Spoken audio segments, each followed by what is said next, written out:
Amar, I think you have a query, पूछिए। हाँ sir. हाँ, हम्म। एक्चुअली जो पीपीटी पे जो मीडियन के बाजू का जो कल आपने पढ़ाया था ना, हम्म।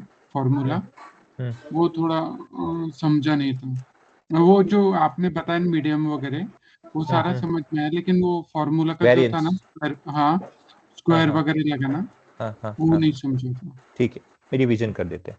ठीक है, जो है अपने पास में 2-4 मिनट्स में आपको रिवीजन करा देते हैं और फिर बाद में हम आगे बढ़ते हैं। ओके।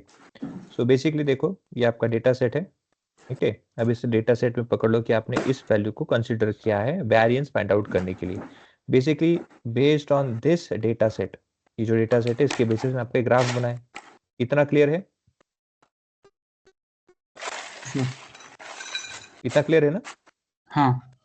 ओके। तो जो आप डेटा देख सकते हो, इसमें डेटा में आपको क्या पता चलता है कि जो मेरे डेटा यहाँ पे पॉइंट आउट हुए हैं इन माय चार्ट, तो ये कैसे हैं, अलग अलग डायरेक्शन में अलग अलग वैल्यू के बेसिस में यहाँ पे प्लॉट हुए। करेक्ट।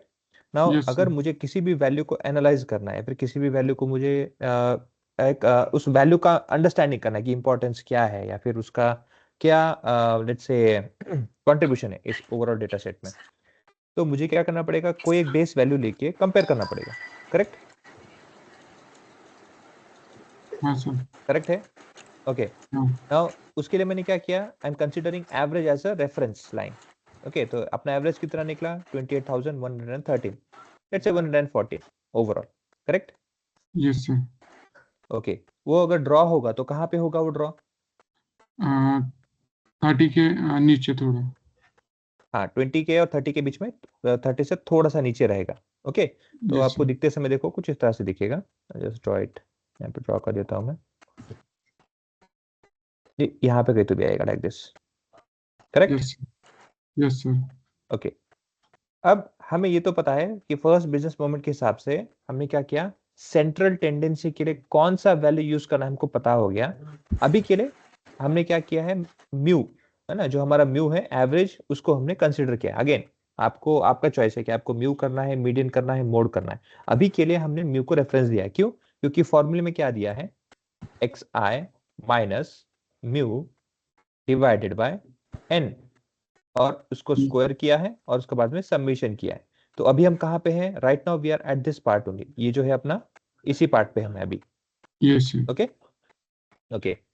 अब ये जो एक्स आई माइनस म्यू ये क्या है, आप क्या कर रहे हो, आपका एक्चुअल वैल्यू से आप क्या कर रहे हो, आपका जो मीन वैल्यू है, ओके, 28,140, इसको क्या कर रहे हो, आप कंपेयर कर रहे हो ना, डिफरेंस यस देख रहे सर। हो। आपका प्लान है कि वैल्यू ये आना चाहिए, पर कितना वैल्यू आया आपका, एक्चुअल में ये वैल्यू है, तो जो डिफरेंस है वो क्या है आपका, जो प्लानिंग से कितना डिविएट हुआ है, तो वो डिविएशन है ना। Yes sir. So how much deviation is there between your planning, और let's say between your expected value and your actual value. Correct. Yes sir. Now with this deviation what you will do, you will plan something, आप कुछ ना कुछ planning करोगे, आप कुछ ना कुछ उसके ऊपर स्टेप्स लोगे ना, कुछ उस पर आप क्या करोगे, उसके अकॉर्डिंग बेसिस में आप उसके कुछ ना कुछ लेट्स से रिजोल्यूशन पास करोगे या फिर कुछ डिसीजन लोगे। बट आप सोचिए कि मुझे अगर हर एक पॉइंट का डेविएशन के बेसिस में अगर मैं लूंगा, ओके, तो क्या हो जाएगा, प्रॉब्लम हो जाएगा। क्यों? अभी के लिए ये डेविएशन छोटा है, कल जाके ये सब बड़ा हो जाएगा, कल जाके हो सकता है कि इतना बड़ा डिफरेंस आपको मेजर में दिखेगा। तो क्या आपको इसके हिसाब से डिसीजन लेना चाहिए या इसके हिसाब से लेना चाहिए, कौन सा लेना चाहिए बताओ? नीचे नीचे वाले। इसके हिसाब से। हाँ, वो जो आपने ओके। टिक किया था वो। तो अगर आपने इसके हिसाब से किया है तो फिर तो ये जो डिफरेंस है इसका क्या करोगे फिर?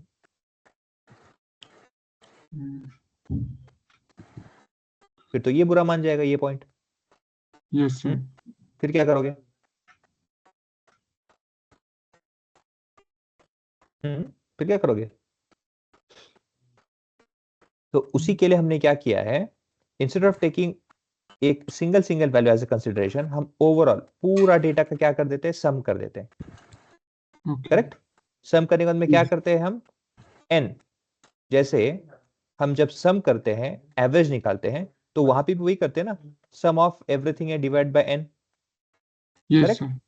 तो इसका मतलब क्या हुआ, you are considering all the average, all the variances, उसका सम कर रहे हो और डिवाइड बाय नंबर ऑफ, कितना ऑब्जर्वेशन है। अल्टीमेटली क्या है, आप एक ऐसा एक वेरिएंस, सेंट्रल एक वेरिएंस वैल्यू का निकाल रहे हो, और जो आपको वेरिएंस जो आता है वो कितना आता है, देखो इज अराउंड 16 समथिंग, है ना, 16,000 जो है, मतलब क्या हुआ, इन सब का एक एवरेज जो आप निकालते हो वेरिएंस के बेसिस में, समवेयर इट इज 16,000 समथिंग। बोल दिया हमको प्याज व्याज डाल के ब्रेक नहीं क्लियर देंगे, है? पैसा ही देना होगा दे यस सर। देंगे साल का ब्रेक। तो ये मेरा जो वेरिएंस है, ये मेरा कंसिडरेशन रहेगा।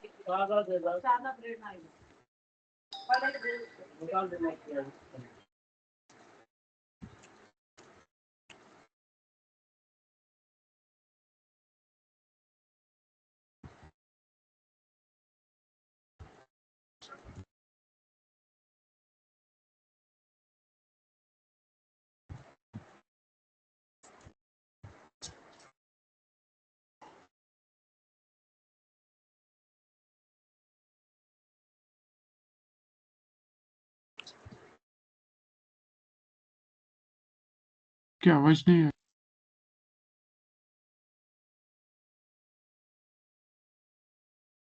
Sir, you are not audible. Okay, am I audible to everyone? Yes. Yes sir. Yes sir. Okay, तो क्लियर है हमारा, आपके लिए क्वेरी क्लियर है? Yes sir. ठीक है।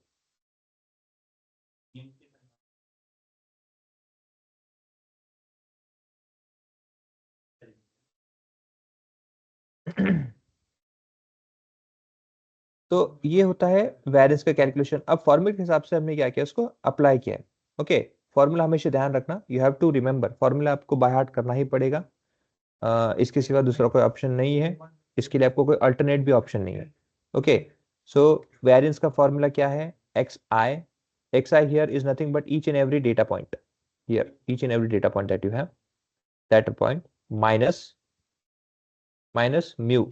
नाउ म्यू यहाँ पे क्यों दिया है, जिसमें मैंने आपको कहा था, जब हम म्यू अगर कंसीडर करेंगे तो प्रॉब्लम क्या है, it may happen that there might be an outline our data set which may affect our analysis. Obviously अगर आपने गलत म्यू कंसीडर किया है, जैसे 10 माइनस 2 विल बी 8, बट अगर आपका ये जो एवरेज वैल्यू ये अगर डिविएट हो गया 10 माइनस 4 वो हो जाएगा 6, तो ऑब्वियसली जो आना चाहिए था उसके अलावा आपको कम मिलेगा वैल्यू, कम ज्यादा दोनों हो सकता है। तो ऐसे केस में क्या है, we should always pre-process, or let's say we should always consider any value which will not get deviated. Either go for mu or either use median. Okay, कैसे डिसाइड करोगे which particular value has to be decided for this subtraction, कैसे decide करोगे guys?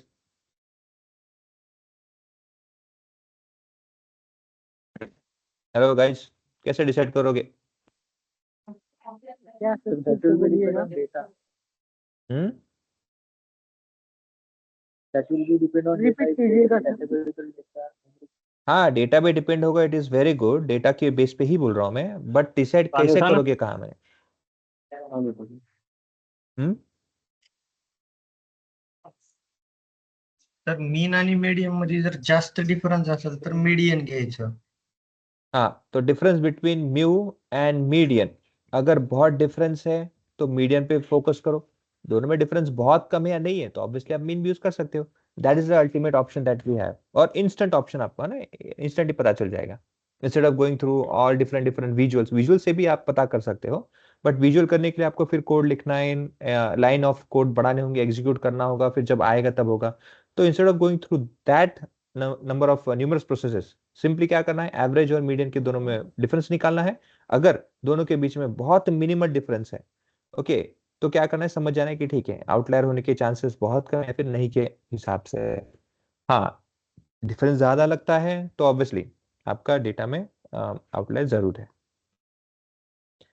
So formula हमेशा ध्यान रखना है, formula को भूलना नहीं है। अब क्वेश्चन क्या आता है, जिसमें आपको बताया था, जब हम फॉर्मूला कंप्लीट कर रहे थे तो आपको एक्स आई माइनस म्यू को स्क्वायर क्यों किया गया है, आपको मैंने बताया था। जब हम डिफरेंस निकाल रहे हैं म्यू के बेसिस में, है ना, हम क्या निकाल रहे हैं, म्यू को रेफरेंस रखते हुए हम हर एक पॉइंट से डिफरेंस निकाल रहे हैं। तो प्रॉब्लम क्या होता है, जब आपका म्यू यहाँ से लाइन होता है तो अबव एंड बिलो ये जो डिफरेंसेस है, पॉजिटिव एंड नेगेटिव, ये दोनों को क्या करता है, एक दूसरे को कैंसिल आउट करके आपको देता है आंसर 0। अगर डेटा में वेरिएंस 0 है तो ये डेटा कहाँ से आया, ये डेटा तो सब गलत है, मतलब दिखता तो ऐसे ही है। बट टू अवॉइड इट हम क्या करते हैं, इसको कर देते हैं स्क्वायर, ताकि क्या होगा, जितने भी नेगेटिव वैल्यूज हैं वे सब हो जाएंगे पॉजिटिव। तो जितने भी नेगेटिव वाले हैं वो पॉजिटिव हो जाते हैं, लेकिन प्रॉब्लम एक होता है उनका स्क्वायर भी हो जाता है, because the method that we are using is squaring. तो क्या होगा, उनका स्क्वायर भी हो जाता है। उससे क्या होता है, जो चीज आना चाहिए था 10 उसका स्क्वायर होके आ जाता है 100। ओके, तो ये प्रॉब्लम हो जाता है। तो इस प्रॉब्लम को सॉल्व करने के लिए सिस्टम ने क्या कहा, आप क्या करो ना, जो भी आपका वैलेंस आंसर आएगा उसको आप अंडर रूट कर दो, स्क्वायर रूट कर दो। क्या होगा उससे, मतलब जो भी आपको एक्चुअल वैल्यू आनी चाहिए वही आपको मिल जाएगी। क्लियर है guys? Yes, sir. Yes, sir. So standard deviation is nothing but just to make sure that variance value which has been carried out, let's say which has been provided by the data or by the calculation that you have used, will make sure कि that will fall within this original data. Otherwise क्या होगा, जैसे आपका variance आया, जो variance की value आई थी वो देखो ये इतनी बड़ी थी,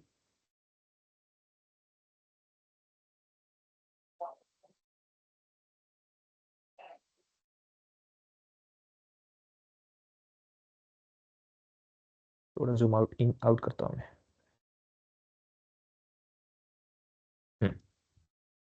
तो वेरिएंस की वैल्यू देखो आपको कितनी, इतने आ रही थी, ये 25,000 समथिंग, इतना बड़ा वैल्यू आ रहा था।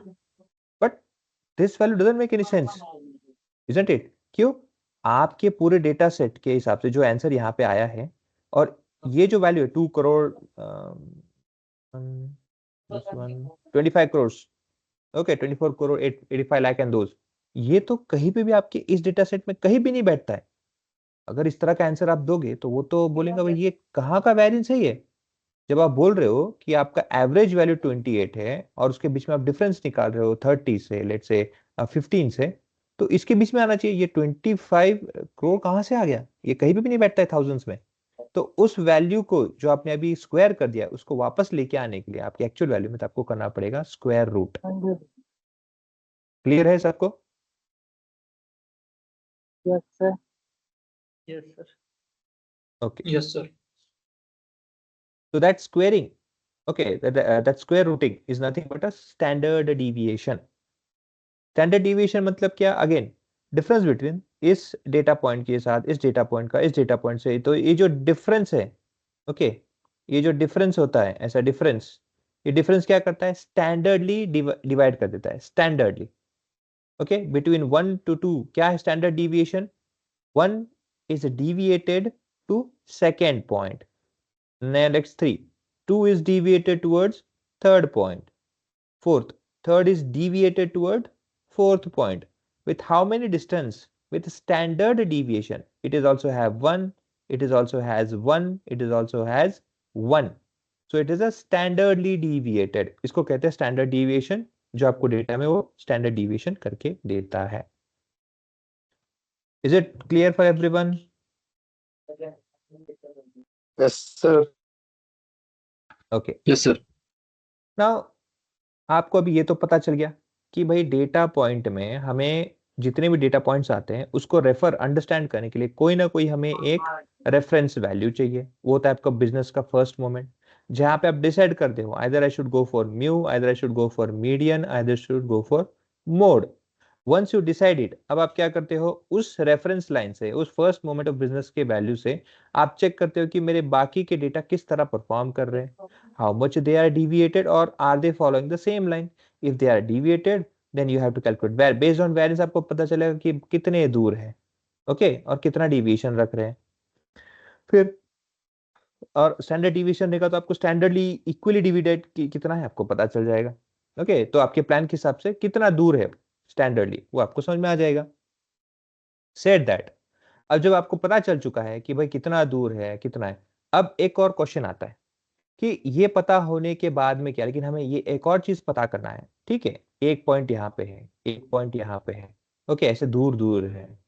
बट आपने हमेशा एक ऑब्जर्व करना है चीज कि कभी भी जब आप कोई भी एक प्रोसेस करते हो, प्रोसेस में क्या होता है, आप हमेशा upper limit lower limit decide करते हो, isn't it?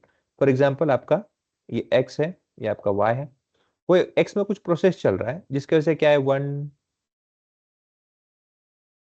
1 2 3 and so fourth. Okay, इस तरह से क्या है आपके ऑब्जर्वेशन आ रहे हैं 10 तक। अब हर एक ट्रायल कुछ ना कुछ वैल्यू प्रोवाइड करेगा ऐसे ऐसे,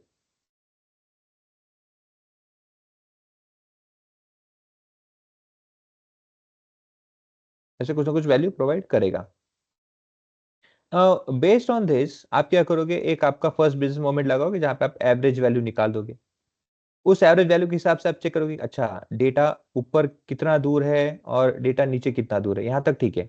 लेकिन सिर्फ इतने से काम नहीं होता है, अब आपको यह भी देखना पड़ेगा कि डेटा अपर साइड में, ओके, कि डेटा अपर साइड में ज्यादा है, अपर साइड में ज्यादा है या लोअर साइड में ज्यादा है। अब इससे क्या पता चलेगा आपको, अगर अपर साइड में ज्यादा है which is let's say upper limit और लोअर साइड से ज्यादा है लेट्स से लोअर लिमिट, तो ये पता चलेगा कि प्रोसेस में गलती कहां ज्यादा हो रही है। If your values are let's say ये आपका अपर लिमिट है, ये आपका क्या है अपर लिमिट है और ये आपका है लोअर लिमिट। अब आप देख सकते हो although data is following most of the data towards lower side but they are not crossing that limit. There are data which are also on upper side but there are very few of them and even that also there is only one data which is crossing that line। इससे आपको क्या पता चलता है, for example let's say upper limit और lower limit के अगर बाहर कोई भी डेटा जाएगा तो आपका प्रोसेस गलत है या फिर गलत हो रहा है, आपको इंडिकेट करता है। But in this scenario it is specifically saying me that there is an issue in upper limit only, but that is also very rare। Okay, it is also very rare because there is only one particular point which is crossing the value and it might not happen again and again। That is what it is saying। And another aspect you will see that there are most of the data which is let's say available on the lower side region, towards lower side or below average value, within average and lower side। Still there is none of a data which has been crossing the lower limit। That means our process is following in a proper way। कैसे पता चला मुझे, based on distribution। based on what, based on distribution of a data। distribution data मतलब क्या, आप एक reference line हमारा mu के लाइन के बेसिस में आप कंपेयर कर रहे हो कि ज्यादा डेटा कहां पे है, अपर साइड में है, लोअर साइड में है, राइट में है या लेफ्ट में है। इससे क्या पता चलता है आपको, अगर लेफ्ट साइड में ज्यादा है फिर राइट साइड में, कहीं भी एक साइड में अगर ज्यादा डेटा है तो प्रोसेस राइट साइड डेटा का प्रोसेस फॉलो कर रही है। क्लियर है? हॅलो सर, बोलिए ना। तर ते अप्पर आणि लोअर लिमिट कसं डिसाईड करतात? ते करता येईल, ते आपण करू कॅल्क्युलेट। हे क्लिअर झालंय का गोष्ट? हो सबको क्लियर हुआ है कि जो मैंने आपको बताया अभी? Yes sir. Yes yes sir. Yes sir. Yes sir तो बोल दिया लेकिन कुछ मजा नहीं आया सुनने में।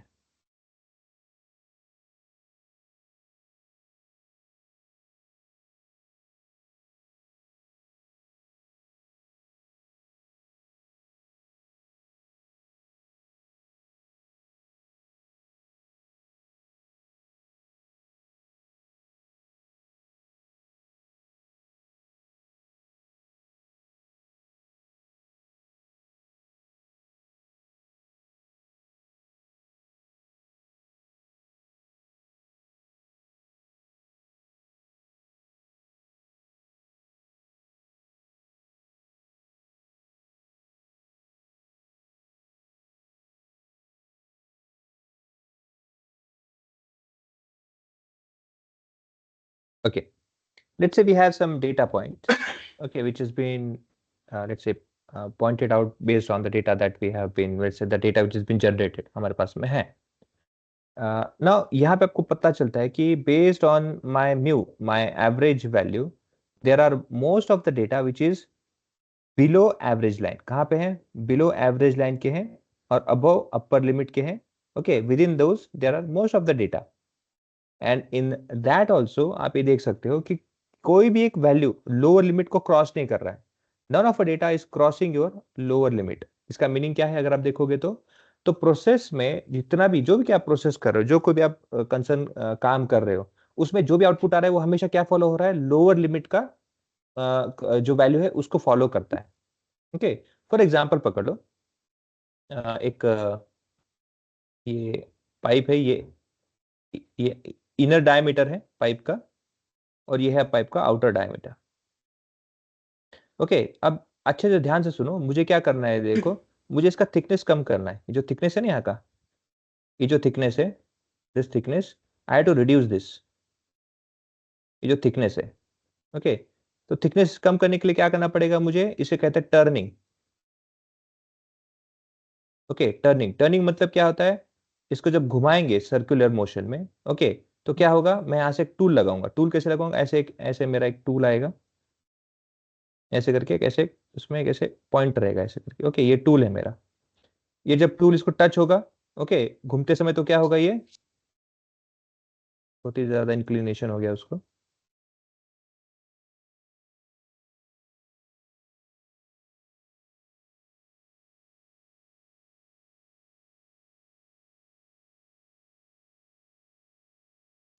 ये जो मेरा टिप है, ये जो टिप है, ये टिप जब मेरे इस पर्टिकुलर इसको लगेगा ऑब्जेक्ट को, तो इस टिप की वजह से क्या होगा, टर्निंग करते समय, है ना, यहाँ पे से टर्न हो रहा है, तो टर्निंग करते समय क्या होगा, इस टिप की वजह से वो कम होते जाएगा, फोर्स लगेगा तो ये कम हो जाएगा, थिकनेस कम हो जाएगा। तो अभी थिकनेस कम करने के लिए अगर मैंने उनको बोला कि मुझे कितना थिकनेस चाहिए, लेट्स से फॉर एग्जांपल मुझे चाहिए अगर ये, इसे कंसिडर कर लो कि अगर ये 3 mm थिकनेस है, ओके, ये जो थिकनेस है ये 3 mm का थिकनेस है, मुझे इसको कम करना है, लेट्स से कितना, 1 mm से। तो 1 mm से अगर थिकनेस मुझे कम करना है, तो मुझे जो ये फोर्स लगाना है, ओके, यहाँ से जो मैं फोर्स लगाऊंगा, यहाँ जो मैं फोर्स लगाऊंगा, वो फोर्स क्या होना चाहिए, it should be equal to 1 mm deduction only, और at particular point it should be only cutting, or let's say it will be abrasing, it will be removing only, let's say 1 micron, okay। एक circle में फिर एक time में कितना, सिर्फ 1 micron इतना ही वो रिमूव कर सके, ओके, ओके, या फिर 10 माइक्रोन, जो भी वैल्यू हो, एक बार में उतना ही रिड्यूस कर सके, तो उसके हिसाब से ही मैं फीड दूंगा, फीड मतलब फोर्स, उतना ही दूंगा। अब क्या होगा, जब वो टर्न करता है, करता रहेगा, और जब मैं हर बार एनालिसिस कर रहा हूँ, ओके, हर बार क्या कर रहा हूँ, मैं मेजर कर रहा हूँ कि भाई मेरा थिकनेस कम हुआ क्या, कम हुआ क्या, कितना कम हुआ, कितना कम हुआ। तो यहाँ पे दो फैक्टर है, एक, जब वो घूम रहा है, घूमते समय उसकी स्पीड कितनी है ना। दूसरा, आप जो यहाँ से फोर्स इस टूल को आगे ढकल रहे हो, उसका फोर्स क्या है, क्योंकि जितना ज्यादा तेज घूमेगा उतना जल्दी कटिंग होगा, जितना ज्यादा फोर्स से आप धक्का मारोगे टूल को, उतना जल्दी वो कटिंग होगा, है ना। तो ये दोनों चीज आपको फैक्टर आइडेंटिफाई, समझ में, याद में रखना है आपके। अब ऐसे केस में जब आपने ऑब्जर्व किया, हर एक टर्न पे जब वो फ्रिक्शन नेट होता है, जब वो घूम के आता है, तो कुछ आपको इस तरह से पॉइंट मिले। अब इस पॉइंट से आपको क्या पता चला कि जब मैं पर्टिकुलर स्पीड होगा कोई, यहाँ पे, ओके, यहाँ पे क्या है आपका फीड, और यहाँ पे आपका स्पीड, ये दो चीजों का आपका इनपुट है। तो आपको पता क्या चलता है, अगर मेरा फीड बढ़ता है, ओके, अगर मेरा फीड बढ़ता है और अगर मेरा स्पीड कम है, तो लोअर लिमिट के अंदर ही मेरे ज्यादा वैल्यूज रहेंगे।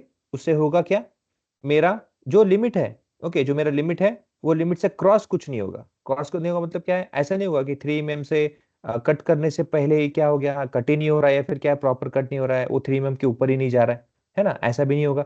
दूसरा, अगर ये 3 mm के अबव वाला पार्ट है, 3 mm के अबव वाला पार्ट, ओके, तो क्या हो जाएगा, ऐसा नहीं होना चाहिए कि मैंने ज्यादा फोर्स दे देता हूँ 3 mm को क्रॉस करके, हो सकता है कि कभी शायद ज्यादा कट कर जाए, पर वो अवॉइड होना चाहिए।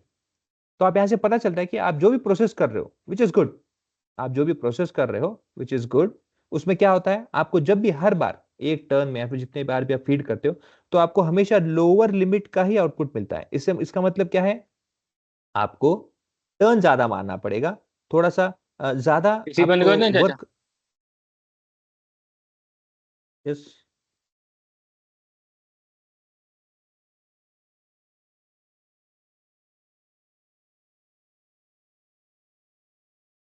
ओके, इसका मतलब क्या है कि आपको जो प्रोसेस आप कर रहे हो वो जल्दी खत्म नहीं होने वाला है, प्रिसीजन उसमें चाहिए, तो आपको थोड़ा सा काम ज्यादा करना पड़ेगा, ओके, क्योंकि एक्चुअल वैल्यू अगर जो अच्छी होनी चाहिए, जो फास्ट काम होगा, तो it should B lying on this line, यहाँ पे होना चाहिए, ऐसा करके, तो क्या होगा, आपका वर्क फास्ट होगा।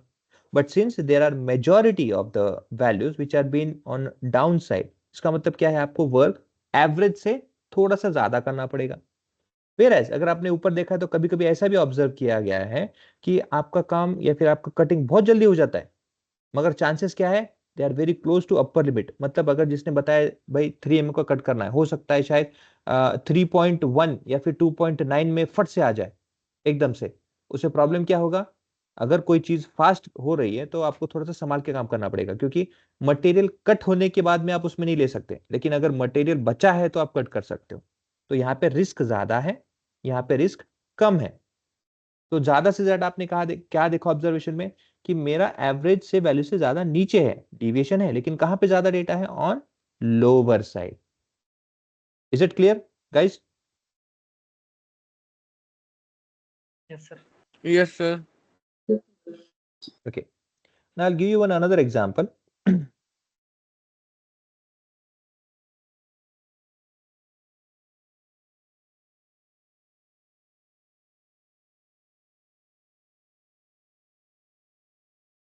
इसके बजाय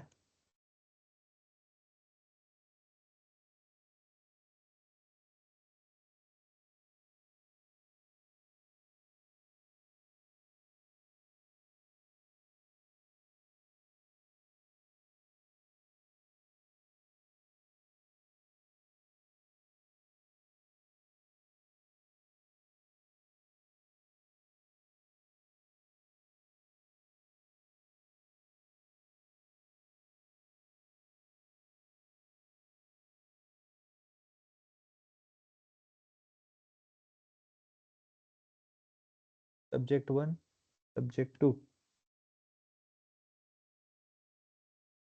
I'll have two subjects. Let's say a student may have got a subject 1 which was a bit tougher. तो मैं क्या करूंगा, टफ मतलब क्या होता है, एग्जाम में कभी आपको मार्क्स कम मिलते हैं, ऑन एन एवरेज से ज्यादा बच्चों को कम ज्यादा नहीं, कम वैल्यूज आते हैं। तो let's say most of the people I will consider, let's say between 42, 70 कर देते हैं, है ना, ये बेटर रहेगा। So most of the people were like this. कितने हैं ये देखो, अभी टोटल 13 काउंट हो गए, 13 स्टूडेंट्स हैं। Okay, I just remove one, even हो जाए। बेस्ड ऑन दैट मैं अभी किसी को उनमें से एक पहले इसको कॉपी कर लेता हूँ मैं, और इसको यहाँ पे पेस्ट कर देता हूँ ताकि ये वैल्यू बार बार चेंज ना हो। ओके, ये हो गया पेस्ट। अब इसमें से मैं कोई एक वैल्यू है जो 60 को कम करता हूँ, फ्रिक्वेंटली नहीं आए, 32,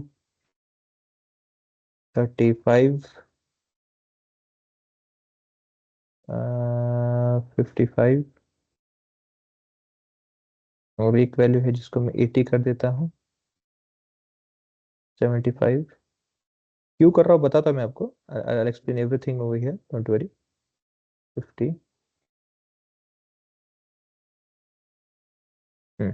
ओके, ये डेटा है। और दूसरा एक और है, इसको कॉपी कर लेता हूँ मैं, यहाँ पे पेस्ट कर देता हूँ। बस मैं डिफरेंस में रखूंगा कि सब्जेक्ट 1 इज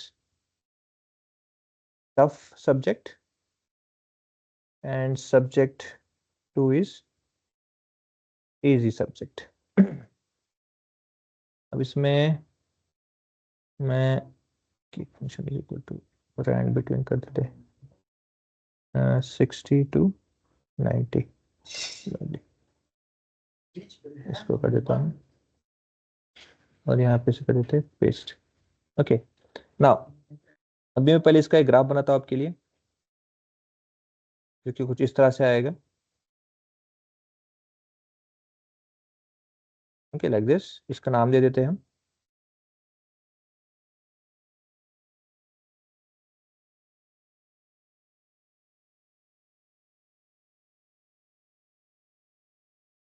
ये टफ वाला है,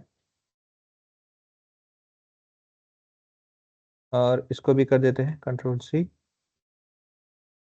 इसको कर देते हैं यहाँ पे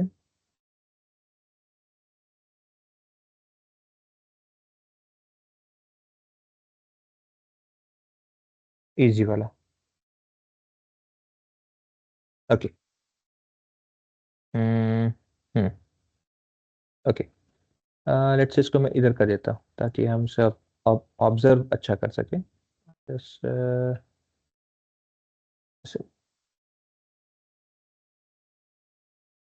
अरे अनिका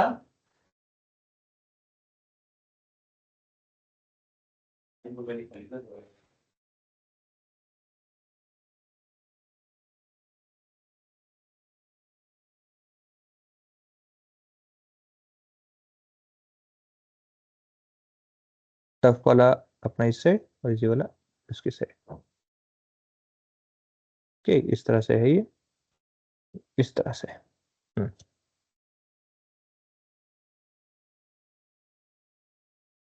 अब हम क्या करते हैं, जो भी तक हमने सीखा है, ओके। अब लेट्स से कि डेटा सेट है, दोनों दोनों डेटा सेट है, नंबर्स सब्जेक्ट में जो मार्क्स है उसके डेटा सेट है।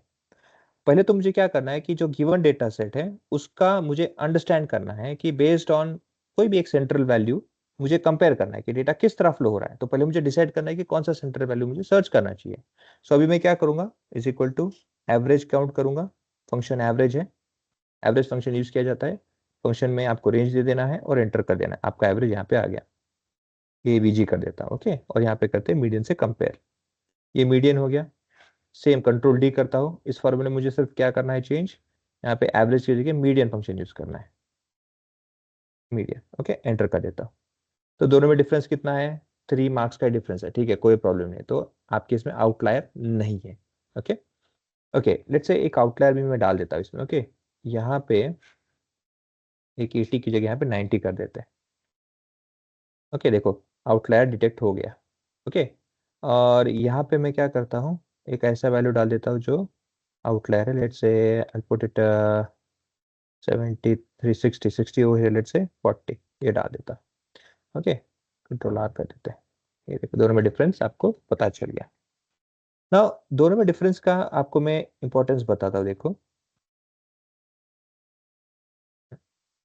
So you can see that when I draw an average line, अगर मैं एवरेज लाइन निकालता हूँ, जैसे ये 54, ये कितना है इसका, ये टफ वाला है, टफ वाला अपना इस साइड है, तो उसका एवरेज यहाँ पे आता है 54 है ना। So it would be like this, ये आपका टफ लाइन हो गया, ओके।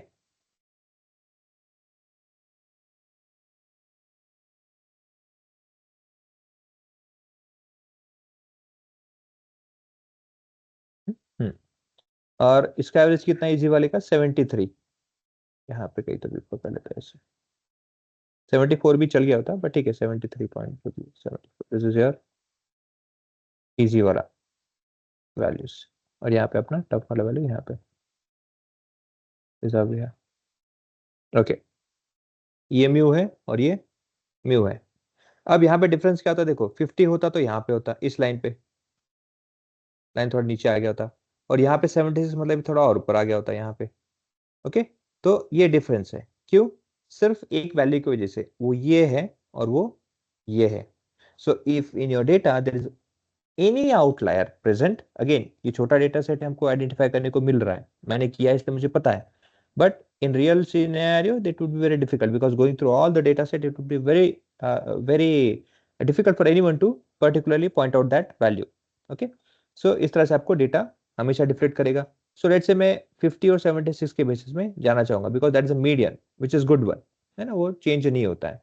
तो better way, remove that one and go for that one, 76 centre line है, सेंटर में ले लेते हैं यहाँ पे ऐसे समझ, इस तरह से आपको 76 का वैल्यू हो गया। और इसको भी हम क्या करते हैं, रिप्लेस म्यू से 50 से कर देंगे,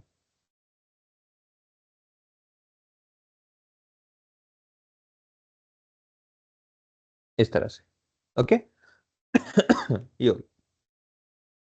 अब आपको क्या करना है, देखो जितने भी वैल्यूज है हमें क्या करना है, वैरियंस निकालना है। तो वैरियंस कैसे रहेगा, difference between this point two this point, this point two this point, this point two this point. So every difference is nothing but a deviation, when we take sum of that it will call as a variance। ये हो गया, इसका भी हम same process करेंगे, इसका भी variance जरूर निकालेंगे, ओके। ना वैरियंस निकालने के बाद में आपको जो अभी ऑब्जर्वेशन होता है वो देखो कि जो भी, अब इजी सब्जेक्ट है ना, तो इजी सब्जेक्ट होने की वजह से क्या है, chances are there that most of the people will surely get past, तो यही होना चाहिए भाई, isn't it. But still there is one person, हो सकता है कि शायद उसकी तबीयत खराब, हो सकता है कि शायद उसने किसी और सब्जेक्ट का पढ़ाई किया हो सकता है कि शायद उसको अंडरस्टैंडिंग करने में प्रॉब्लम है, जो भी एक रीजन होगा, तो 40 मार्क्स आए सिर्फ, ओके। तो ये क्या है, ये जो सिनेरियो है इट इज वेरी रेयर, ये क्या है, रेयर एक वैल्यू है, इसे कहते हैं आउटलायर, जो डेटा सेट में नहीं होना चाहिए but somehow it is there. वैसे ही टफ एग्जाम है, ओके, सब्जेक्ट आपका टफ है, हार्ड है, बहुत चांसेस रेयर होते हैं कि कोई शायद 80 क्रॉस कर दे, पर पता नहीं बंदे ने कैसे 90 कर दिया, isn't it? But because of this क्या हो गया प्रॉब्लम आपका, एवरेज फिर से चेंज हो गया. This also very rare event, इसे भी कहते हैं आउटलायर. कहने का मेरा यहाँ पे क्या है, outlier can lie on both side, it can be on minimum side also, it can be on maximum side हो. मिनिमम मैक्सिमम क्यों बोल रहा हूँ मैं, जरूरी नहीं कि पॉजिटिव निगेटिव हो, it can be positive negative value also. So it is always said that it can be your positive maximum side और it can be minimum side also. So ये आउटलायर. ओके नाउ, अब ये होने के बाद हमें तो पता तो चल गया कि ओवरऑल आप जब देखते हो टफ और इजी एग्जाम के बेसिस में, most of the students have got good score, most of the have got good score. और उसमें अब देखो तो एवरेज वैल्यू के, जो आपका एवरेज वैल्यू है उसके पास में ही है, ज्यादा से ज्यादा लोगों ने उसके पास में ही कवर किया है, विच इज 73 76 जो वैल्यू उसके पास में ही सब लोगों ने एक्वायर किया है. और ये होना ही चाहिए था. इससे आपको पता क्या चलता है, देखो एक और चीज, जितने भी आप डेटा देखोगे, देखो मैक्सिमम स्टूडेंट में 76 से अबव क्रॉस किया है. कितने देखो यहाँ पे 1 2 3 4 5 6, यहाँ पे 1 2 3 4 5, 5 स्टूडेंट्स फिक्स, ये 76 के है, करीबी है. तो आप देख सकते हो कि most of the people are 76 और अबव 76.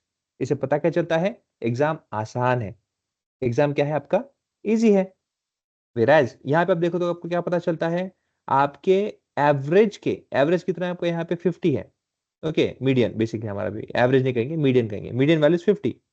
और उसमें भी मोस्ट ऑफ द पीपल, ये देखो मोस्ट ऑफ द में ये 50 है, ये 50 है, 1 2 3 4 5 6 7, टोटल 13 में से 7 स्टूडेंट्स को तो कहा है भाई एवरेज के नीचे है, इस मीडियन से भी नीचे वैल्यू है, मतलब ऑब्वियसली क्या है, एग्जाम टफ था. ये तो इसमें पता चल गया. लेकिन डिस्ट्रीब्यूशन के थ्रू कैसे पता चलेगा, अब डिस्ट्रीब्यूशन में एक और चीज होता है, इसी डेटा सेट में मैं कॉपी करता हूँ इससे, या फिर इसी को चेंज कर देते हैं. Change the chart, right click करना है किसी भी चार्ट को, और यहाँ पे आपको ऑप्शन होता है, देखो चेंज चार्ट टाइप, यहाँ पे क्लिक कर दीजिए. यहाँ पे देखो आपके पास हिस्टोग्राम करके होगा एक ऑप्शन, हिस्टोग्राम पे आते क्लिक करते हैं, इसे कर देते हैं ओके, ये आ गया. इसे भी राइट क्लिक करता हूँ मैं, select, sorry not select data, right click करना है, चेंज डेटा टाइप करना है, हिस्टोग्राम पे आना है यहाँ पे, और यहाँ पे सेट करके ओके कर देना है. ओके, ये आपका डेटा सेट आ गया. इससे क्या पता चलता है, अब इससे सोचो, आपको एक इजी बता देता हूँ. देखो अब आपका डेटा क्या होगा, असेंडिंग ऑर्डर में आ गया. असेंडिंग मतलब क्या, आप देख सकते हो यहाँ मिनिमम है, मिनिमम वैल्यू, और राइट साइड में जाते आपको मैक्सिमम बढ़ते जा रहा है. मतलब यहाँ पे अगर आपका आंसर जो भी है, फर्स्ट मार्क कितना है आपको, देखो 32, सबसे मिनिमम 32 है, 32 से आगे आगे बढ़ रहा है. यहाँ पे क्या है, देखो मिनिमम जो 40 है, 40 से आगे आगे बढ़ रहा है. अब आप देखो 40 से 59, ओके 40 से 60 बेसिकली, तो 40 से 59 के बीच में, ओके 60 के बीच में कितने लोगों को मार्क्स आए हैं, तो देर आर 1, एक ही बंदा है, ऑब्वियसली एक ही बंदा है आपके डेटा सेट में, देखो एक ही है, करेक्ट है. यहाँ पे 32 से 57 के बीच में कितने लोगों का है, यहाँ पे कितने, 8 लोग हैं, ये है 8, यहाँ पे एक ही बंदा है. तो ओके, अगेन 57 से 82 कितने लोगों को मिला है, 57 से 82 देखोगे तो यहाँ पे सिर्फ 3 लोगों को मिला है. यहाँ पे क्या है, 82 से 100 के बीच में कितने लोगों को मिला है, ओनली एक बंदे को मिला है. इससे आपको क्या पता चलता है, अगर आप डिस्ट्रीब्यूशन देखोगे, अगर मैं इस तरह से इसको ऐसा ड्रॉ करूँ, ये 0 मार्क है, ओके 0 से अगर मैं इस तरह से आता है ऐसे, और इसको ऐसा डिस्ट्रीब्यूशन ऐसा करूंगा, तो इट सीम्स लाइक दिस. और यही चीज अगर मैं यहाँ से ऐसे आता हूँ, तो इसका डिस्ट्रीब्यूशन कुछ इस तरह से देखो, करेक्ट है.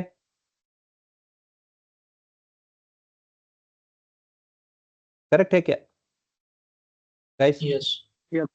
Yes sir. ओके, अभी डिस्ट्रीब्यूशन क्या बता रहा है, डिस्ट्रीब्यूशन मतलब क्या, फर्स्ट ऑफ ऑल तो डिस्ट्रीब्यूशन मतलब मेरा ये जो ग्रुप है, ओके ये जो मेरा बिन है, बिन, बिन मतलब क्या, एक बास्केट, बास्केट के अंदर आपने एक उतना ही वैल्यू डाल देना है, या फिर उतना ही, बास्केट मतलब क्या है भाई, उसका उतना ही कन्फाइंड इंटरवल है, इंटरवल, इसे इंटरवल कह देते हैं. 32 से 57 का इंटरवल सेम, 57 से 80 उतने ही यूनिट्स के डिफरेंस होंगे, उतने ही यूनिट के डिफरेंसेस होंगे. तो आपने क्या क्या ग्रुप कर दिया, 32 से 57 जो लोगों ने मार्क लिए उसका बनेगा ग्रुप. कितने लोग हैं 32 से 57 में, देखो 32 यहाँ पे 1 है, 2 है, 3 है, 4 है, 4 5 6 7 8, 8 है, हाँ देखो 8 है यहाँ पे. तो आपका y एक्सिस में हमेशा क्या रहता है, फ्रीक्वेंसी. ये क्या बताता है, कि भाई 32 से 57 के लोगों के बीच में जो मार्क्स लिए गए हैं इस सब्जेक्ट के बेसिस में, सब्जेक्ट 1 के बेसिस में, तो कितने लोग हैं वहां पे? 8 लोग तो वहीं पे हैं जो 32 से 57 के बेसिस में स्ट्रगल कर रहे मार्क्स लेने के लिए। इसका मतलब क्या है, जो अगर आप देखोगे टोटल हमारे पास में कितने लोग हैं, काउंट 12 आपके काउंट है, उसमें से आप देख सकते हो 8 लोगों का तो यहीं पे प्रॉब्लम स्टार्ट हो गया, यहीं पे लोग अटक गए। उसमें भी 52 से 82 के बीच में कितने लोगों ने, सिर्फ तीन लोगों ने ही मार्क्स किए हैं। उसमें 82 मेरे ख्याल से शायद एक ही होगा, प्रोबेबली 80 और 80 की इसके साथ में नहीं 82 है ना, तो 82 भी नहीं, 75 सबसे हाईएस्ट है, 82 भी नहीं 75 है वो। तो 75 और 57 के बीच में ये सब मार्क्स है। तो ऐसे केस में क्या है, there is let's say only 1 person, okay, क्या है वो, एक ही बंदा है जिसने 90 लिया, अदरवाइज सबके सब स्ट्रगल कर रहे 75 को क्रॉस करने के लिए भी। From 12 there is only one person who has crossed 90 80 or 70 75 marks, otherwise most of them are below that। इसका मतलब क्या हुआ, ऑब्वियसली जब सब लोग स्ट्रगल कर रहे हैं तो सब्जेक्ट ऑब्वियसली हार्ड है। कैसे पता चला आपको? Based on it's distribution. Distribution में आपको क्या पता चला? फ्रीक्वेंसी। फ्रीक्वेंसी सबसे ज्यादा किसकी है, यहाँ पे देख सकते हो, ये जो फ्रीक्वेंसी 8, किसकी फ्रीक्वेंसी है? इस इंटरवल की है। कितना है? 8। ये क्या है आपका? मोड। मोड मतलब फ्रीक्वेंसी, करेक्ट है? Yes sir. Yes sir. Okay. और इजी सब्जेक्ट में क्या हुआ, most of the people has let's say were able to get 59 to 78 marks, जो कि ऑब्वियसली किसी भी एवरेज सब्जेक्ट में, अगर कोई भी आप एक सब्जेक्ट लेते हो और उसमें अगर मार्क कैप्चर करते हो, मार्क्स अगर लेते हो या कोई अटेंड करता है, तो ऑन एन एवरेज क्या होता है, 60-70 के इसमें ही रहता है। बट यहाँ पे क्या हो रहा है, 60 से 80 के बीच में लोगों ने ज्यादा कवर किया है, विच इज क्या है, एवरेज की बात कर रहा हूं मैं। तो एवरेज तो अच्छा है, और उसमें भी एवरेज के अबव भी आप देखोगे तो कम लोगों को नहीं मिला 70 से 90 के बीच में। आप देख सकते हो डेटा में, there are most of the people, the majority of people are having more marks, 60 से अबव ही है सबको। सिर्फ एक बंदा है जिसको 40 मिला, अदरवाइज सबके सब क्या है, 60 से अबव ही है। इसका मतलब क्या है, या तो सब्जेक्ट इजी है, या तो भाई स्टूडेंट बहुत ही टैलेंटेड है। क्यों? कभी भी नॉर्मली क्या होता है, हो सकता है कि भाई ऑन एन एवरेज ये रेंज में सबसे ज्यादा लोगों को मिले, बट जो बंदे 78 और 97 के बीच में मार्क्स ले रहे हैं, ऑब्वियसली उनका काउंट कम होना चाहिए, समवेयर शुड बी कम, यानी somewhere it should B 2 to 3 only. यहाँ पे भाई 5 है, मतलब क्या है, आपका एग्जाम ऑब्वियसली इजी था। क्लियर है? Yes sir. Yes sir. Yes sir. ये कैसे पता चला? अगेन मैं इसको क्या करता है, ऐसे, सॉरी यहाँ पे नहीं आएगा वो, यहाँ पे आएगा ऐसे, तो ये मोड का लाइन क्या पे, यहाँ पे आएगा ऐसे। ये है आपका फ्रीक्वेंसी, हाईएस्ट फ्रीक्वेंसी सबसे ज्यादा है ना 6, तो 6 लोगों को, ओके, देख सकते हो कि 80 70 60 टू 70 80 के बीच में मार्क्स मिले हैं, विच इज गुड वन। उनके कितने हैं? फ्रीक्वेंसी 6 है, वेराइज बाकी का यहाँ पे।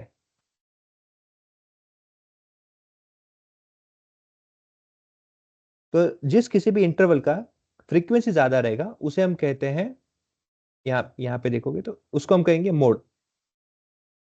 ओके, मोड, ये मोड जाता है कि ये इंटरवल का सबसे ज्यादा रिपीटेशन है, दैट इज मोड। उस हिसाब से आप देख सकते हो कि there are very few people who are got less numbers, which is again 40, एक ही बंदा है। और on the other contrary you can say that the other subject there are very few people who has, let's say, have or the one who has achieved above 85 or somewhere 90 is only 1 person। यहाँ पे उल्टा है। Okay, यहाँ पे क्या है, ज्यादा लोगों ने अच्छे मार्क्स किए, यहाँ पे कम लोगों ने मार्क्स अच्छे लिए हैं। कैसे पता चलता है? Based on distribution. ये डिस्ट्रीब्यूशन का ज्यादा से ज्यादा एवरेज इधर ही खत्म हो जाता है, और यहाँ पे देखोगे तो यहाँ पे मोड आपका ज्यादा से ज्यादा रह जाता है। ये आपको बताता है डिस्ट्रीब्यूशन ऑफ योर डेटा, कौन से साइड में, अपर साइड में, लोअर साइड में, राइट साइड में, लेफ्ट साइड में। क्लियर है? Yes sir. Yes sir. Okay. Yes sir.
Instead of that,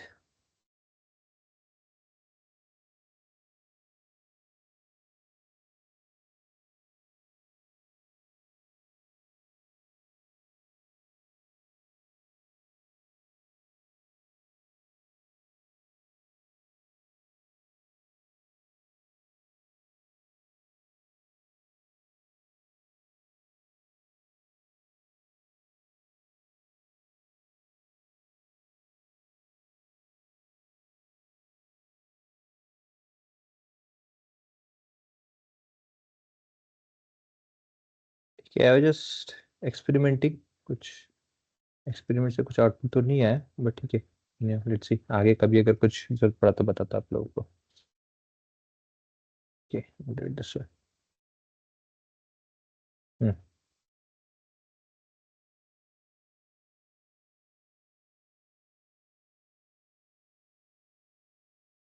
Okay, so the distribution that that just you have shown over here is nothing but called skewness.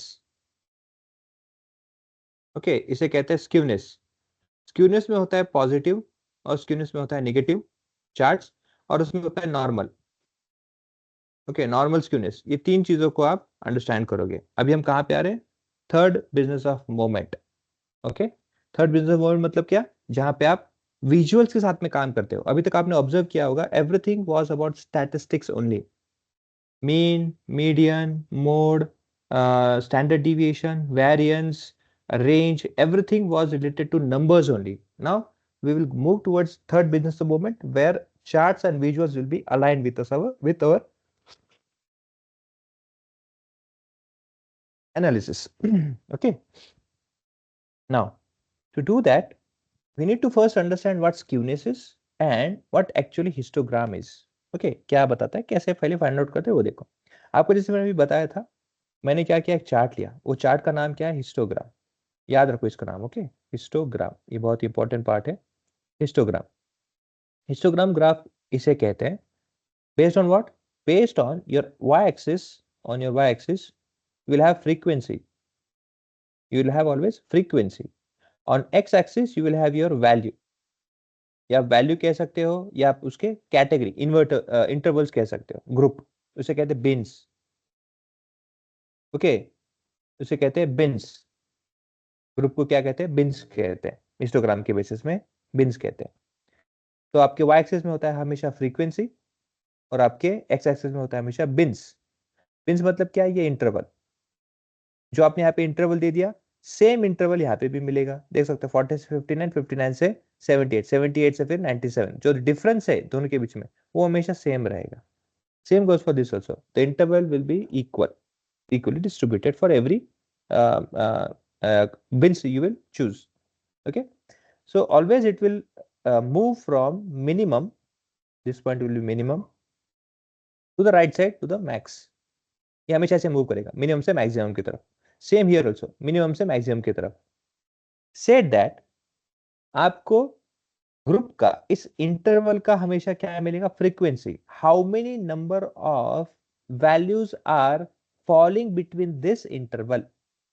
Okay, जैसे आपका भी हमने concern किया था कि बच्चे हमारे यहाँ पे पास हो रहे हैं, दो सब्जेक्ट है, इजी और हार्ड में. तो आपको इजीली पता चलता है people with interval of 32 and 57 are more in tough subject, whereas if you'll see people who are, let's say people who are working well and people who are getting good exam values जो कि 59 और 78 के बीच में है, उनकी frequency ज्यादा है.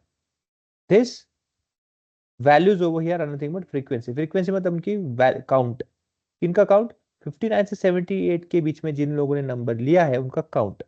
This is your count. Count is nothing but frequency. Okay, clear है सबको? Yes, sir. Yes, sir. Yes, sir. Yes, sir. Okay.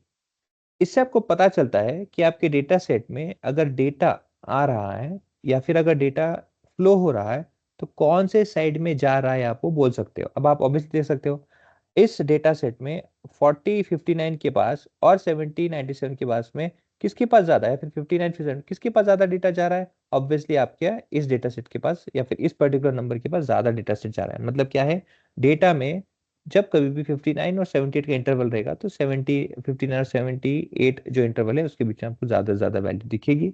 Whereas अगर आपके डेटा सेट में 32 से 77 का ज्यादा वैल्यू है तो आपको हमेशा कितना भी प्रिपेयर करो, कितना भी कुछ, तो ऑब्वियसली एग्जाम हार्ड रहेगा और आपको कम मार्क्स आने के चांसेस है। क्लियर है सबके लिए?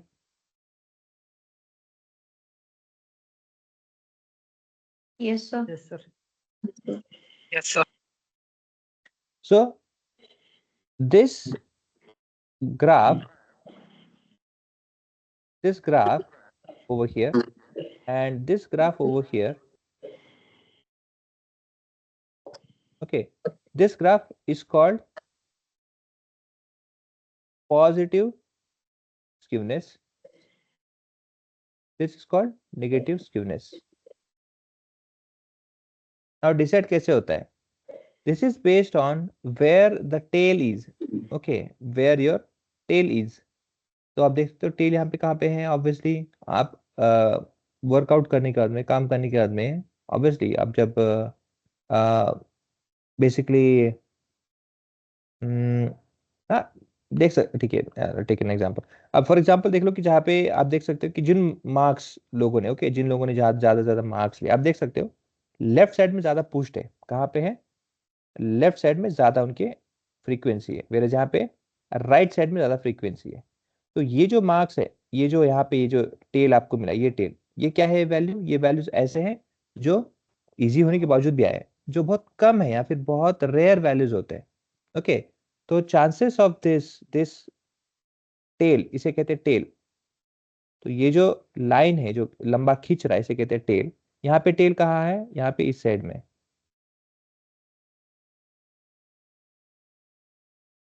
ये टेल। तो जब कभी भी आपका टेल अगर राइट या लेफ्ट बेसिस में है तो आपको पता चल जाता है कि आपका स्क्यूनेस कौन सा है। If your tail is on the right side आपका है पॉजिटिव स्क्यूनेस, आपका टेल अगर लेफ्ट साइड है तो उसे हम कहेंगे लेफ्ट साइड में अगर टेल है तो हम उसे कहते हैं नेगेटिव स्क्यूनेस। एंड ये डिसाइड कैसे होता है, पॉजिटिव नेगेटिव है। ओके, तो बेसिकली कभी भी ध्यान रखिएगा जो स्टैंडर्ड डिस्ट्रीब्यूशन होता है वो कुछ इस तरह से होता है, देखो ऐसे बेल कर्व इस तरह से होता है। ओके, इसका मतलब क्या है, अगर आप उसे सेंटर से ब्रेक करोगे तो राइट साइड और लेफ्ट साइड क्या होगा, दोनों तरफ 0.5 और 0.5। अगर ये आप 1 कंसिडर करते हो तो it will equally divide the value, 0.5 left side and 0.5 right side. Okay, इसे कहते हैं स्टैंडर्ड डिस्ट्रीब्यूशन और इसे कहते हैं Gaussian bell curve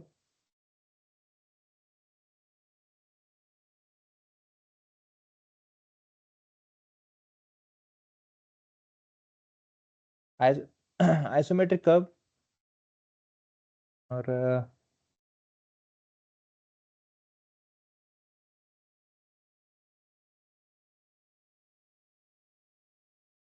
standard distribution. Okay, clear है गाइस? Yes sir.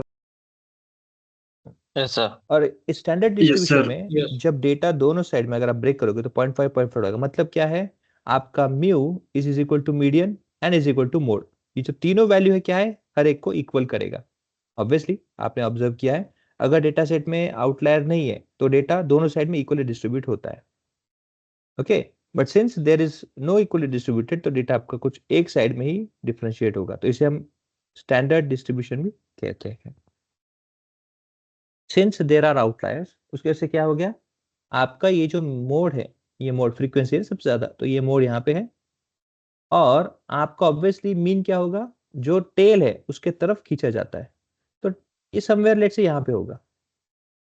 ओके, और मीडियन हमेशा बीच में रहेगा। अगेन इस सिनेरियो में क्या होगा, वो दूसरे सिनेरियो में आपका जो टेल है वो लेफ्ट साइड में है तो म्यू जो है वो लेफ्ट साइड में खींचा जाएगा। ओके, तो अगर ये आपका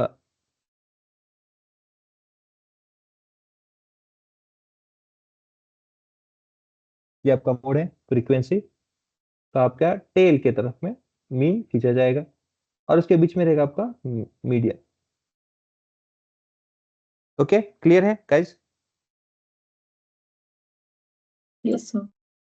yes sir. Yes sir. Okay, इसका फॉर्मूला भी है, फॉर्मूला भी आपको बाय हार्ट करना पड़ेगा और फॉर्मूला में हमेशा ध्यान रखिए it is very much same to this only.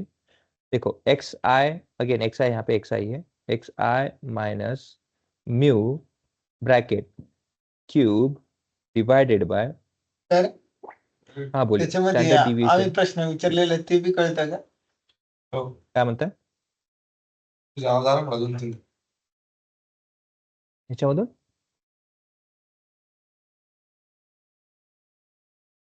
Sir Bailey curve में आप मीन मीडियम मोड कैसे निकालते हैं?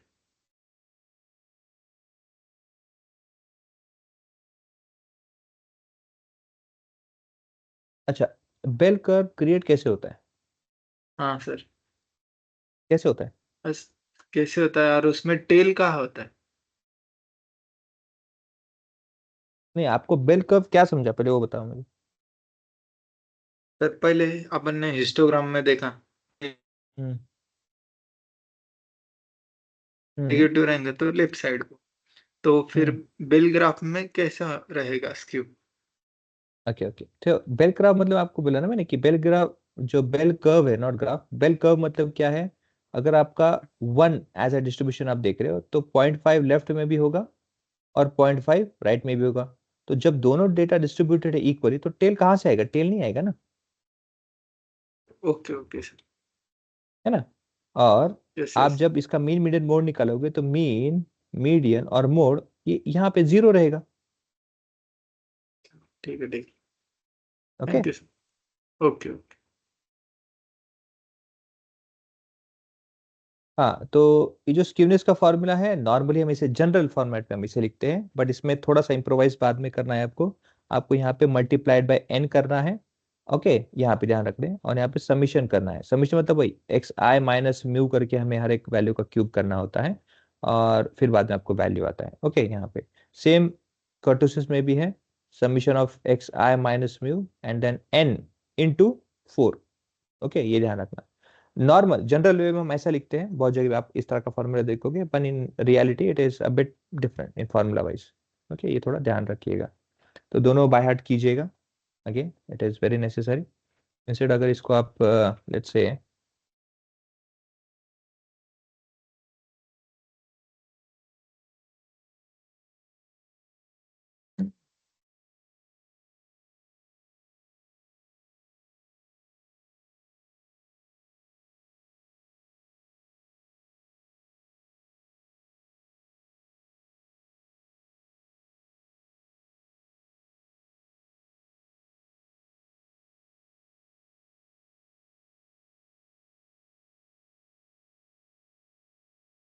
अनबाइन ऐसा लिखा है यहाँ पे, हाँ ये भी ठीक है। देखो यहाँ पे आप देख सकते हो, this is what it is, इसका ये जो दिया है। ओके, ये जो दिया है यहाँ पे क्या बता रहे हैं, देखो submission of X I minus mu.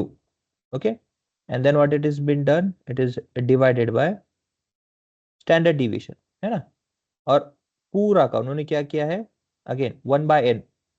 अगर इसका मैं मल्टीप्लाई बाय 1/n करूंगा तो ऑब्वियसली क्या है, n यहीं पे जाएगा। So I don't need to write like this. Okay, ये n यहाँ पे है, लेकिन ये कहाँ है, क्यूब के बाहर है। ओके, जो ब्रैकेट है इसके क्यूब के बाहर है, ये क्यूब और ये क्यूब है ऐसा। Okay, so n into cube of this and that, same goes for kurtosis also. तो ये डिफरेंस सिर्फ ध्यान रखिएगा।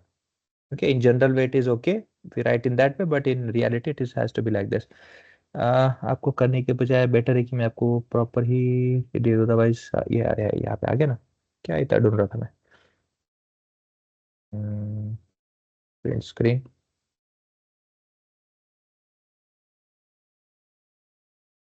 गलत आया। क्या हो गया? ओके ठीक है, अच्छी बात है, नहीं है।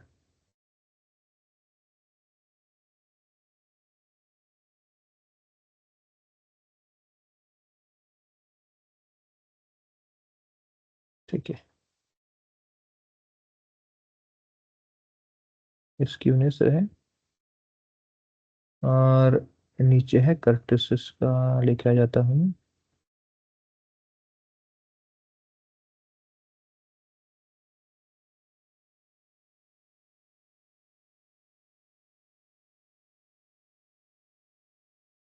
हम्म,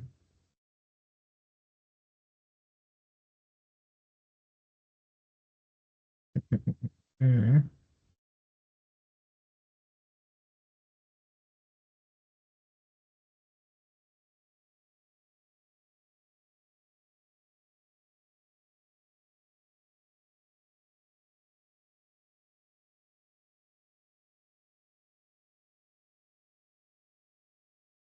यहाँ पे कहीं से लिखा नहीं है प्रॉपरली।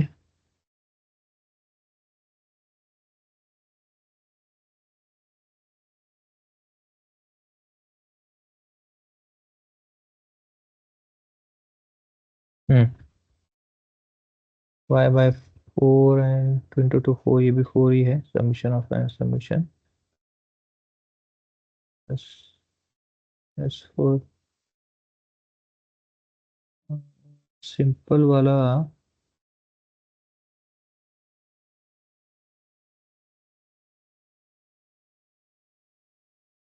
आपको याद रहे, देखो ये नॉर्मल ऐसा दिया जाता है in general way, but again आपको कंफ्यूजन होगा वो, या फिर गलत बाय हार्ट करना आपको याद रहेगा, so I am just avoiding it. And -3, हाँ ये वाला check this.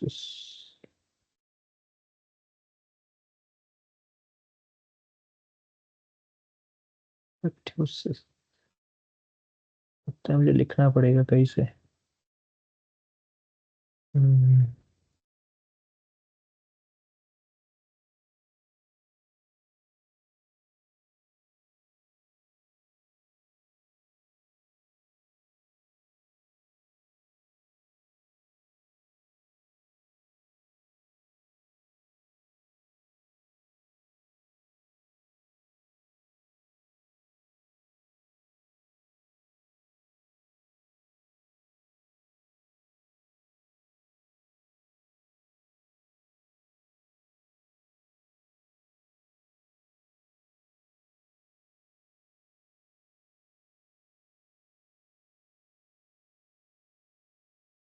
Hmm,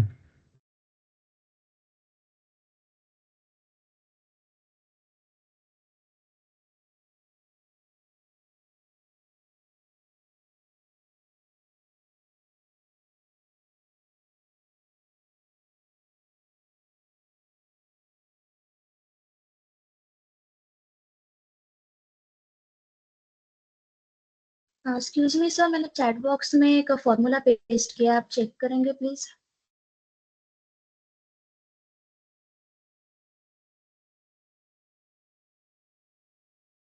hmm, hmm, this is okay.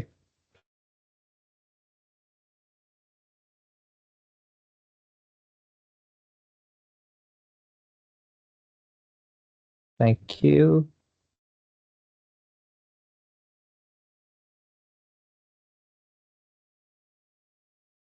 ये ठीक है। ओके, सो डिफरेंस क्या है ये भी आपको बता दूं मैं।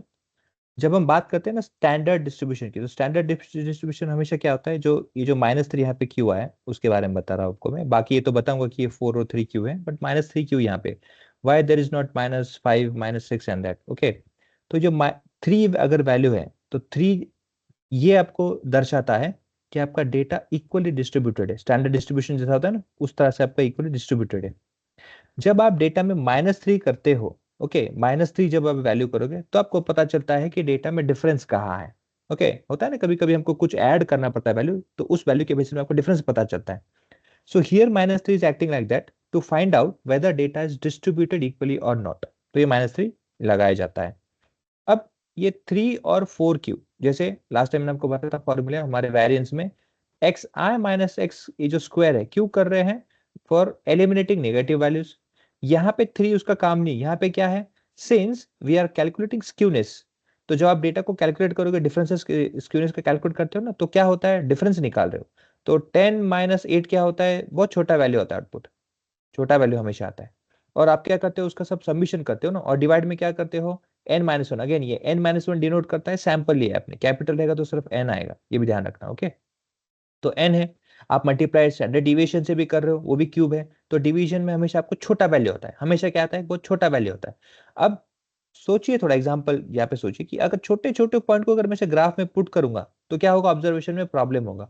तो इसको एम्फसाइज करने के लिए, स्केल करने के लिए, इसको मैं क्या करूंगा, स्केल एनहांस कर रहा हूँ। ओके, इसी वैल्यू को अगर आपके ग्राफ में 2 है तो मैं इसे क्या करूंगा, इसका क्यूब ले लूंगा, उससे होगा क्या, ये 2 के जगह मुझे 8 पॉइंट क्रिएट, मतलब डेटा में क्या है, जहां पे 2 यहाँ पे आने वाला था, अब ये पॉइंट यहाँ पे आ रहा है। इसी तरह बाकी का क्या होगा, दोनों के बीच में जो पॉइंट्स के बीच में डिफरेंसेस आएंगे बड़े बड़ा, तो जो छोटा डेटा है आपको वो थोड़ा सा एम्फसाइज मैग्नीफाइन करके मिलता है, उसके लिए वहां पे 3 और 4 को यूज किया जाता है। Other than that it doesn't have any purpose. सिर्फ -3 ध्यान रखिएगा, which is used to differentiate to check whether data is following normal और नॉट। ओके, ये दो चीजों को यूज किया जाता है। ओके, अगेन स्क्यूनेस और कर्टिसिस को हम थोड़ा सा और अंडरस्टैंड करेंगे, बिकॉज अभी तो आपको सिर्फ हिस्टोग्राम समझ में आया है। हिस्टोग्राम मतलब क्या है, देखो हमेशा ध्यान रखना, a particular graph, this particular graph which simply when you join the points like this, intervals basically, ऐसे आप join करते हो तो आपको इस तरह से एक ग्राफ मिलेगा, इस तरह से आपको ग्राफ मिलता है। ओके, लाइक दिस, आपको पता चलता है कि टेल कहाँ पे है, tail is on a left side. Whereas आप इसको ज्वाइन करोगे देखो तो आपको पता चलेगा यहाँ पे और यहाँ पे इस तरह से, तो टेल कहाँ पे है आपके इस साइड में, यहाँ पे नेगेटिव साइड में है, नेगेटिव साइड नहीं कहूंगा, इसे नेगेटिव कर्टिसिस क्यू स्क्यूनेस क्यू कहते हैं। ओके, या फिर ये कहाँ पे है, आपके लेफ्ट साइड में ना, तो लेफ्ट साइड में हमेशा मिनिमम वैल्यू होता है, राइट साइड में आपका मैक्सिमम होता है। ये कहाँ पे है, आपके मिनिमम साइड में, तो इसको नेगेटिव कंसिडर किया गया। और यहाँ पे मैक्सिमम साइड में क्या है, टेल है, तो यहाँ पे इसको पॉजिटिव कंसिडर किया जाता है। इसका मीनिंग क्या हुआ, जहां पॉजिटिव स्क्यूनेस रहेगा आपको हमेशा डेटा, आपका जो डिस्ट्रीब्यूशन है वो हमेशा लेफ्ट साइड में पुश करके दिखेगा, और अगर लेफ्ट साइड में आपका स्क्यूनेस है, टेल है, तो राइट साइड में डेटा पुश करके मिलेगा। अब ऑब्वियसली इजी सब्जेक्ट है तो आपको पता चलेगा, देखो यहाँ पे ऑब्जर्व कर सकते हो, ये जहां 30 से स्टार्ट हो रहा है, ये कहां से 75 से हो रहा है, तो 30 मतलब यहाँ से होना चाहिए एक्चुअली, तो डेटा ऑब्वियसली कुछ इस तरह से आ रहा है, ये इस तरह से ऐसे टेल आ रहा है यहाँ पे और फिर ऐसे बन रहा है, तो टेल हमेशा आपको यहाँ मिलेगा। वेयरएज ये क्या है वैल्यू, अगर आप देखोगे तो 30 से यहाँ से, तो ये आपको कुछ इस तरह से, बहुत लोगों ने अच्छे मार्क्स सॉरी हाँ ट्राई किया है अच्छे मार्क्स देने के, बट ज्यादा से ज्यादा लोग 70-60 के ऊपर ही अटक गए यहाँ पे, और आपको टेल यहाँ पे आया जो बहुत कम लोगों ने अचीव कर पाया है high marks. Whereas people are more over here on this side, देखो ज्यादा से ज्यादा लोग आपको इसी रेंज में मिल जाते हैं। वेयरएज यहाँ पे देखोगे तो there are very few people, there are very more people who are considered this range, there are most of the people who are within this only. Clear है guys? Yes. Yes, sir. तो कभी भी ध्यान Yes, रखना, sir. histogram is a particular graph where you used this particular graph to create or to understand frequencies. Okay, उनके repetition से उनके उस interval का आपको frequency जानने के लिए यूज किया जाता है। यस, किसी का तो हाथ ऊपर था, she was something, someone, I don't know, I don't remember. कौन थे वो जो हाथ ऊपर किया था, एक बार पूछेंगे? हाँ सतीश, या बोलिए। Yes, sir. Actually, I have a doubt. There are different various formulas for kurtosis and skewness. So could you please explain? There is in a denominator some formula showing n-1, and the mentioned your formula showing different, like just n and -3. So what is the difference and which one is n-3, n-3 somewhere ना, ऐसे sorry, n- standard deviation 3 like this. Yes, n-1 हाँ, n-1 and n ना. Yes, yes. हाँ, see whenever you take sample, आपको याद होगा मैंने बताया था कि हम पॉपुलेशन को कभी भी कैपिटल N से डिनोट करते हैं। उस पॉपुलेशन में से अगर हमने सैंपल लिया, हमने क्या लिया, सैंपल लिया, तो हमें उसे n-1 डिनोट करना पड़ता है। Okay, this is degree of freedom n-1। Okay, तो हमेशा आपको n-1 मतलब समझ जाना है कि ये पॉपुलेशन से हम ले रहे हैं। अब n-1 मतलब क्या है, जो भी आपने डेटा लिया है n-1 जो काउंट आएगा वो n-1 आएगा। ओके, हमेशा ये रहेगा n-1, टोटल काउंट अगर 10 है तो -1 आएगा। ओके, और ये फंक्शन बताता है कि ये जो फॉर्मूला है, ये जो आपने फॉर्मूले में देखा है, ये फॉर्मूला, इसका मतलब है आप जो यहाँ पे स्क्यूनेस निकाल रहे हो, जो भी आंसर आएगा, this skewness is based on sample data set. Whereas अगर यहाँ पे इसको हटा के मैं n कर दूंगा तो this skewness is dependent on population data set. उसमें एक और चीज है जहां पे आप यहाँ पे देख सकते हो, देखो x बार है। नॉर्मली क्या होता है, x जो होता है इसको डिनोट करते हैं, ओके, x को डिनोट करते हैं एज एन म्यू या एवरेज मैथमेटिकल टर्म्स में, ओके। बट अब यहाँ पे x बार है, x बार क्या होता है आपका सैंपल डेटा के लिए डिनोट किया जाता है, ओके। तो क्लियर वो है नॉर्मल गाइस? फॉर्मूला भी यूज कर सकते हैं ना सर फिर एन वाला? हाँ देखो, अगर आपने सैंपल डेटा नहीं लिया है तो यहाँ पे n लेना है। अगर सैंपल डेटा के ऊपर है, सैंपल डेटा नहीं लिया है, कैसे डिसाइड होगा आपको? अगर जैसे मैंने बताया 9994 रिकॉर्ड्स आपने पूरा का पूरा यूज किया है तो ये n आएगा ना यहाँ पे। यस क्लियर है? If you have taken sample, Yes, हाँ yes sir. आपने यहाँ से सैंपल लिया है Actually, तो आपको n-1, हाँ बोलो। हो मला समजलं, जो डाऊट होता ना माझा तो क्लिअर झाला सर आता. Thank you. और सर वो स्क्यूनेस और कर्टेसी में डिफरेंस क्या है दोनों में, मतलब वो? ओके, अभी स्क्यूनेस में और डिफरेंस क्या है? अच्छा, ये इसका कुछ डिटेल्स आपको इन्हें बता रखा है, ओके। थियोरेटिकल पार्ट तो जरूर पढ़ लीजिएगा। देखो वो हियर, अब स्क्यूनेस मतलब क्या, देखो जैसे मैंने आपको बताया, ओके, कि आपने देखा होगा फॉर एग्जांपल अभी जो ग्रीन मार्क है, ये जो ग्रीन मार्क, मैं पहले आपको इसका बता देता हूँ। People who have taken let's say easy subject on the mark, they might surely get high numbers, तो उनका क्या होगा, यहाँ पे ज्यादा पॉपुलेशन होगा, okay. whereas people who has worked or let's say people who has given tough let's say the subject was tough, तो आपको यहाँ पे उनका ज्यादा फ्रीक्वेंसी मिलेगा, क्योंकि बहुत कम लोगों को चांसेस मिला है कि वे अच्छे मार्क्स ले सके, isn't it? तो ये आपका टफ वाला हो गया ग्राफ और ये होगा आपका इजी वाला। आप दोनों में देख सकते हो, ये जो लाइन है, ये जो आपका ये डिस्ट्रीब्यूशन है, इसे कहते हैं KD, kernel density estimator. This estimator defines this value, this peak is only because when you have mode or let's say frequency over here, ये पीक तभी होता है जब आपके इसमें फ्रीक्वेंसी उस लेवल पे ज्यादा है। तो यहाँ पे आपका क्या है, फ्रीक्वेंसी सबसे ज्यादा। फ्रीक्वेंसी मतलब क्या, डेटा में सबसे ज्यादा जो अकरेंस है इसी रेंज के वैल्यूज का अकरेंस है। यहाँ पे क्या है, उसी रेंज का अकरेंस है। और values which are there on the tail side, again tail यहाँ पे भी हो सकता है लेकिन यहाँ पे हुआ है, क्यों? क्योंकि यहाँ पे आप देखोगे मिनिमम नंबर से लेके मैक्सिमम नंबर के बीच में, तो मिनिमम नंबर के यहाँ इस साइड में ही लोग ज्यादा अटक गए हैं और बहुत कम लोग जिनको अच्छे मार्क्स मिले हैं, तो ये लंबा खींचा गया। इससे क्या होता है, आपका टेल, टेल कहाँ बनता है, on the right side. Whereas इसमें कहाँ है टेल, आपका left side, because there are most of the people who has got good marks. इससे पता क्या चलता है, जब आप इंटरवल देखोगे, इंटरवल मतलब क्या, ऑब्वियसली इसका कुछ इंटरवल है, ये तो इंटरवल है, ये interval equally distributed interval, not like this, equally distributed intervals like this, okay, like this. जो भी आपका वैल्यू रहेगा it will be equally distributed. इससे क्या पता चलता है, if this is your mode, so this range, क्योंकि ये एरिया की बात कर रहा हूं मैं, this range over here has maximum repetition value. अब अगर ये मैक्सिमम रिपीटेशन वैल्यू है, तो फॉर एग्जांपल अगर मिनिमम यहां से मार्क होता है 30 से, फॉर एग्जांपल पकड़ लो, तो 30 से लेके 50 के बीच में सबसे ज्यादा मार्क का आपका यहाँ पे रेंज है। तो यहाँ पे क्या पता चलता है आपको, this is your value which will be occurring more and more, isn't it? और यहाँ पे क्या है, सबसे ज्यादा डेटा आपका सेव है, सबसे ज्यादा जो डेटा का अकरेंस है यहाँ पे। अगर डेटा का अकरेंस ज्यादा है मतलब क्या है, वहां पे ज्यादा से ज्यादा आपका वैल्यू एक्यूमुलेटेड हुआ है, करेक्ट है?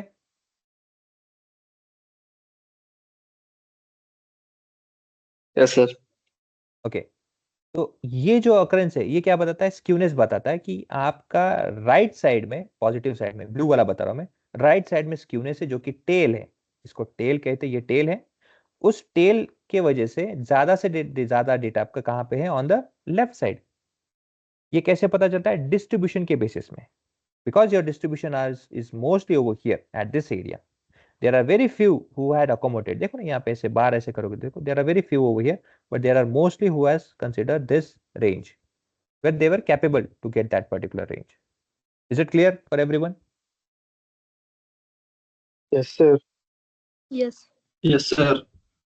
Okay, so this center orange one is your skewness 0, which is standardly distributed, which is symmetrical distribution, जिसे कहते हैं सिमेट्रिकल डिस्ट्रीब्यूशन, जहां पे मीन मीडियन मोड आपका हमेशा 0 होता है। ओके, 0 होता है। उसके बेसिस में आपको हमेशा अगर 1 ओके 100% जिसे कहता है फिर 1 कहेंगे, 1 अगर डेटा का डिस्ट्रीब्यूशन है तो 0.5 on the left side and 0.5 on the right side, दोनों जगह पे आपको इक्वली डिस्ट्रीब्यूटेड मिलता है।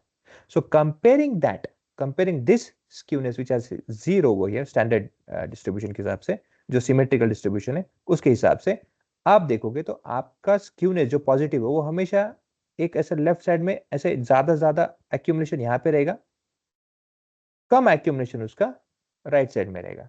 वहां पे आपको दिखेगा कि टेल ऐसे लंबा लाइन जा रहा है, टेल जाते हुए दिखेगा। Whereas on other side if there is a negative, आपका लेफ्ट साइड में ऐसा टेल दिखेगा और यहाँ पे ज्यादा से ज्यादा एक्यूमुलेशन रहेगा। Is it clear? Yes, sir. Yes, sir. Yes, sir. So this is skewness. Again हम आएंगे अभी कल, इट्स ऑलरेडी 50, तो कल हम कर्टिसिस भी देखेंगे। कर्टिसिस क्या होता है, बिकॉज कर्टिसिस भी कुछ ज्यादा डिफरेंस नहीं है बट स्लाइटली डिफरेंस है। यहाँ पे हम पीक कंपेयर करते हैं। पीक मतलब क्या, उसका जो टोक होता है, उसका जो टॉप होता है, ये और ये, इसको कंपेयर करते हैं। रादर देन दैट हम स्क्यूनेस में उसके टेल को जानते हैं। ओके, उसके हम टेल को कंपेयर करते हैं, टेल और उसके इस शेप को। यहाँ पे पीक मायने नहीं रखता है कि किस तरह का पीक है, यहाँ पे टेल कहाँ पे है और उसका साइज कहाँ पे ज्यादा, फ्रीक्वेंसी कहाँ पे, वो ज्यादा मेंटेन करते हैं।